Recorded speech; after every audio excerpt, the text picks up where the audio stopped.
ঈদে মুক্তি পাচ্ছে সিকান্দার সিনেমাটি নিয়ে ইতোমধ্যে দর্শকদের মধ্যে উত্তেজনা তুঙ্গে, কিন্তু প্রথমে পরিচালকের সাথে সিনেমার চিত্রনাট্য শুনেই চলে গিয়েছিলেন সালমান খান।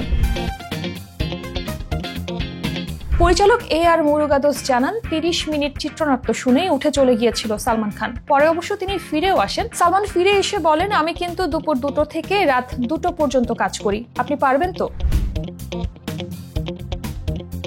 খুনের হুমকির মধ্যেই এই সিনেমার শুটিং করেছেন সালমান খান। লরেন্স বিষ্ণোই গ্যাংয়ের একের পর এক খুনের হুমকি পেলেও ভারতের বিভিন্ন জায়গায় গিয়ে শুটিং করেছেন তিনি। একটি কোরিয়ান সিনেমার রিমেক নিয়ে মুরুগাদোসের সঙ্গে কথা বলতে গিয়েছিলেন সালমান খান, কিন্তু রাজি হননি পরিচালক। মুরুগাদোস স্পষ্ট জানিয়েছেন, নিজের লেখা চিত্রনাট্য ছাড়া বলি তারকাদের সঙ্গে কাজ করবেন না তিনি। মুরুগাদোস সিকান্দারের চিত্রনাট্য পড়ে শোনাতে সালমানের বাড়ি গ্যালাক্সিতে যান। চিত্রনাট্য শুনে হা বা না কিছুই বলেননি সালমান, শুধু প্রশ্ন করেছিলেন পরিচালক টানা 12 ঘন্টা কাজ করতে পারবেন কিনা। এই প্রশ্ন শুনেই পরিচালক বুঝতে পেরেছিলেন চিত্রনাট্য পছন্দ হয়েছে ভাইজানের।